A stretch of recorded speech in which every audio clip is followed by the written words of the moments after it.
right, now on to our next recommendation. Another forgotten classic. When you think of great actors, you think, fucking Patrick Swayze, Daniel Day-Lewis, Roseanne Barr. But who who always gets forgotten, but when you hear that name, you're like, oh yeah, he's fucking awesome. The Baconator.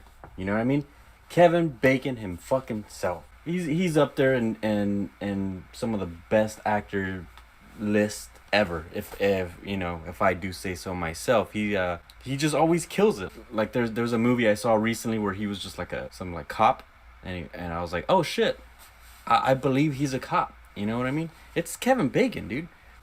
Kevin fucking Bacon. Look at the cover to this. Look, that's awesome. Look at it. And then you could do this move, you know.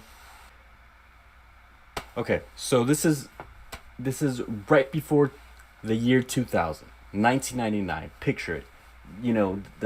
The end of the 90s. Some say the greatest time ever. Not me. I'm not a big fan of the 90s. But every once in a while, you hear a song here, and then it's like, oh, that's kind of nostalgia, In this movie, the main thing that they would push in the trailers was a song by the name of Paint It Black, a Rolling Stones song. However, not performed by the Rolling Stones. It's performed by some 90s grunge band. That's total fucking 90s. But that's how they were pushing this movie in the trailers. But okay, let's get I'm all over the place with this fucking review. Okay, so Kevin Bacon's son, from the beginning, he's like talking to somebody, and they can't see who he's talking to, you don't know if it's like a spirit, you know, if he has an imaginary friend, whatever.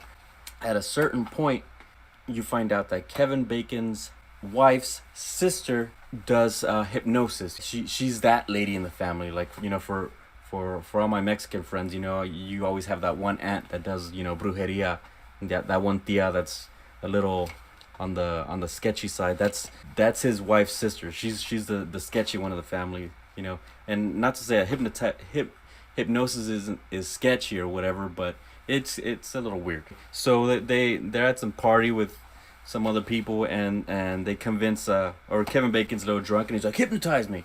She hypnotizes him, and then it's really fucking cool because as he's getting hypnotized, you're seeing what he's seeing.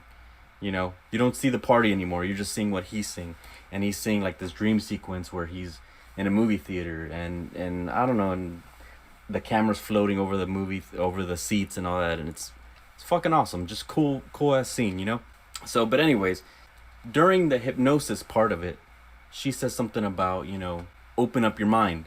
What that ends up doing is it opens up his mind to like spirits and shit, So he's able to, from time to time, see something sketchy or whatever, and then it gets to this point where he keeps seeing this girl in his house, and she's all blue, and she's like talking backwards and shit, some real fucking Twin Peaks type of shit, you know what I mean? So he keeps seeing this fucking girl, and he has this song stuck in his fucking head, right? And he's trying to figure it out. He's like flipping out, looking through his records, this and this or whatever. He's losing his fucking mind. That's what I'm trying to get at, okay?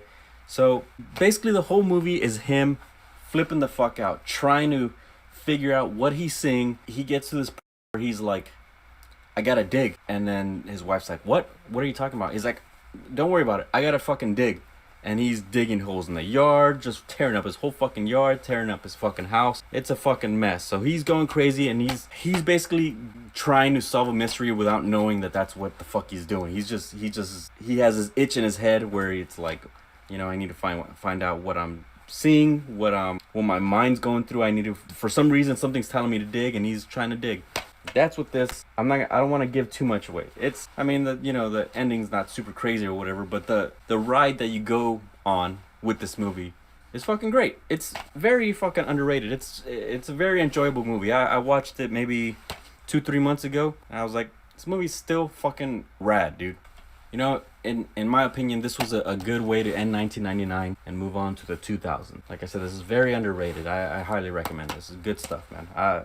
Something about it. It's a little cheesy and all that, but at the end, it actually does have good acting, fun stuff, cool dream sequences. I love dream sequences. I don't know what it is. It's just it like gives you the opportunity to do some weird shit I mean, and not, it's stupid when you do weird shit just to be weird. Don't do that. Don't do that. Make it make sense with your movie or whatever, okay? So this movie does it very well. Kevin Bacon. Kevin Bacon he's basically my dad, dude. We share the same birthday if you didn't know that. So, me and the Baconator, we go way back.